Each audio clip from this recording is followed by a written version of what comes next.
Wow, sun finally came out. So what are we talking about today, Doc? Sorry, I'm just looking at my grass. Man, that looks good. Oh, that perennial rise actually surviving. We'll see what goes on. You can see in the distance, I got the new cabin, studio, guest house. I don't know what you want to call it, but it got delivered yesterday. So what I'm going to do is I'm just going to take you over there. I'll give you the brief overview of what we have plans for this over the next couple months, because I'll be doing videos on it. And then maybe I'll throw up some footage of them delivering it, because this is actually kind of cool. So here we go. So this is my other shed workshop. Now we had this one right after we bought the property. We actually had this one installed. Now this one's done by Tough Shed, and Tough Shed actually builds their buildings on site, and then they disassemble them, they bring them out, and they build them on site. There's 2 or 3 guys that come out and everything. So I built a gravel pad. I did some dry pouring on the corners, and then I built a wooden frame, and then they built it on top of my wooden frame. At the other house, we had the same thing. I did a shed over there, and Tough Shed did it. I put a gravel pad down. They came back and they built it right on the gravel pad. I haven't had any issues. There are several of these companies that'll actually do this, and they build it at their facility. It's completely built, and they deliver it on a really cool truck. The truck has a bunch of neat features that it can actually turn. It can actually, if you have a tight entrance way, it can actually turn in, almost like a fire truck. The whole bed can actually be moved. So it's really cool. Then they use a mule, and that mule actually carries the whole building, and then they block it up and they put it in place over here. So let's walk over here and take a look at it. Those trees right there are where my wood line came, and my wood line came right in here, and it was nasty and thick. We had this whole area cleared. We had all the trees and tree stumps removed. I put in a gravel road down here. We built up a gravel pad. I did a dry pour around the edge of the gravel pad, but we couldn't see the pond over there. So now we can see that pond, and it's a great place over here to put a little cabin or a studio or something. So that's why we put it over there. So I will have water and electric here. Now we have to figure out whether I want to do one set of stairs here, or I want to do a double set of stairs, sort of a double. I'm not really sure. I think I might just do one set of stairs and then put a railing up here. I thought about doing both, but I really don't need both. So maybe just build one set of stairs and then carry that railing all the way over. I put the full length windows out here, and then I have a 9-panel door over here. This is the front porch, which is going to be a great place to sort of sit. But now that I'm thinking about it, I was thinking about doing double stairs here, but I don't have a reason to go down here. So I think I am going to go ahead and have Austin finish off this railing and just have the stairs over here. And then we're going to put a walkway along the side, a stone path. But talk about a view. That's a gorgeous view from the porch, man. Private, quiet. And then over on this side, there's a spring that comes in that feeds the pond over there, and then there's all kinds of deer and wildlife over in here, which is really nice. And my door swings in this way for a reason. I don't want it to swing this way because I want to have access to my light switches and this, and I have plenty of room. I have nothing over here, so that's why I have the door in swing to the left. I did get a basic wiring package. We're gonna have to change this box out probably. We are gonna run 220 over here because I want, a few different appliances. And the wiring package comes with basically a light bulb. I just wired it in, they wired it in. 1, 2, 3, 4 outlets. I'll have to put some more outlets. But let me go over real quick what my initial thoughts are. I'm not gonna turn this into a living quarters. It's just going to be sort of a studio. Maybe the grandkids come over, they want to sleep out here, or if a family member comes up and they want to hunt or something, they can stay out here. So we're going to do something to finish it. It is spray foam. The spray foam typically is expensive. You can insulate it yourself for a lot cheaper, but I didn't want to have to bother with that. So I have the ceiling and the walls all spray foamed. I have the shorter windows on the side so that we don't use up this space, because I want to be able to use space down below. This is we'll call this sort of a little kitchen dining area. I want to do like a little, what do you call it? A little bistro set, just with 2 chairs. You sit here, have coffee. Then what I want to do upstairs in my office, I have a little kitchenette all in one. It has a mini fridge, a cabinet, a sink, and a little 2-burner thing on top. And then I'm thinking about if I could find a little miniature microwave up here, put a little microwave here, and it would be a nice little kitchen area. Then what I want to do is, see where that 2x4 is? I'm thinking about building a wall there, but I'm not going to go all the way to the ceiling. I'm going to stop it at that transom window and leave an open space to give some depth back in there and let the light come in up top. It'll look kind of cool. And what I want to do is put a door down here and have the door swing out. So what I can do is I can put a composting toilet over here. Then I can put down at the end over there, I could put a little mini shower over there and put a pedestal sink. And then the rest of this will just be sort of like a closet and storage. Now, since I'm gonna have a solid wall here, I am going to get, not a Murphy bed, I'm gonna get a bed that's actually pretty cool.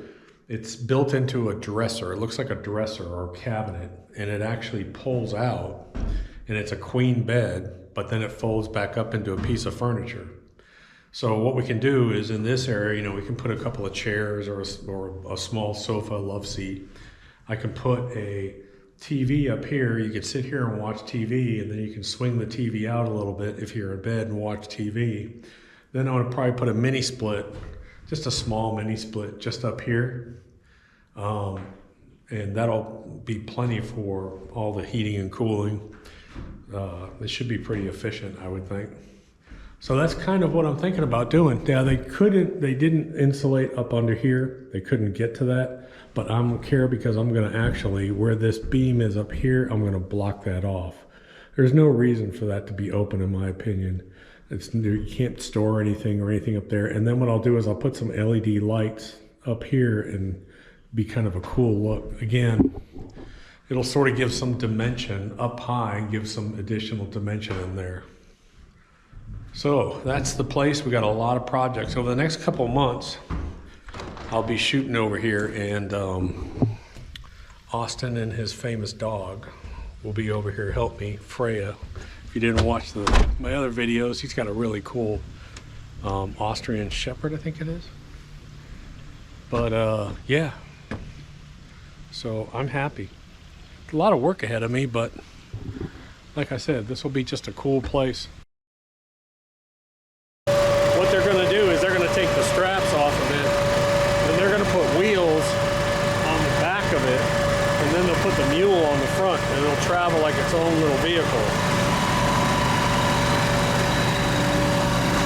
Thank God we got dry fields.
I really can't make some of these decisions until it's physically here. I got to decide how far I want it up. And I probably want some kind of step off there, so I don't want it too far on that pad. And then I got to visually look at it, you know, from where the house is. I don't want it too far this way, because when you pull up to the front of the house, I really don't want this to be a prominent feature.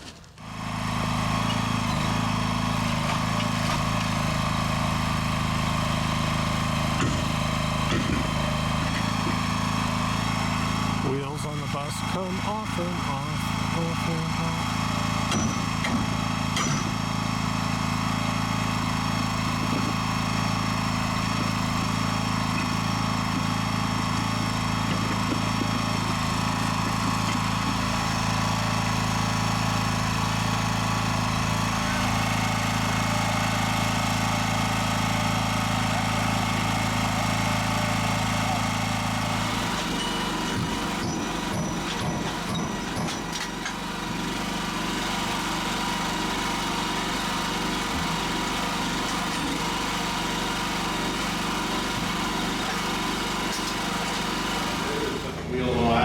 Driving in backwards, and then take that jack and try to jack it up and get it off of the wheel.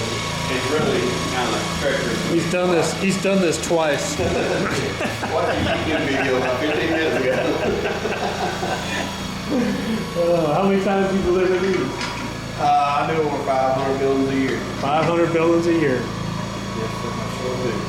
That's crazy, man. I do this company, all the oversize, anything over 12 foot wide, I do myself. Is this truck has the ability to actually move sideways. So if you look underneath, I hope I can get it on video, see those tracks? So what he can do is he can drop this down and actually lift the wheels and actually turn the whole trailer. So when he's got to come in on a sharp corner up here, he can actually take this whole trailer bed and actually stop and actually do this with the trailer bed, just like kind of like a fire truck does, moves independently. That's a really cool feature. Coming up close to sunset, a little bit of color in the trees. It's just such a peaceful, idyllic setting. Really nice. So anyways, guys, the next few months we'll be doing little by little on projects. I'll actually be showing you some of the products that I'm putting in there, because a lot of the stuff will be sort of small sized. We'll be doing some finishing work in there. Austin's really talented, and I'll put some of that on video on some of the finishing that we're doing. So hit that subscribe button, and I'll talk to you later. Dot.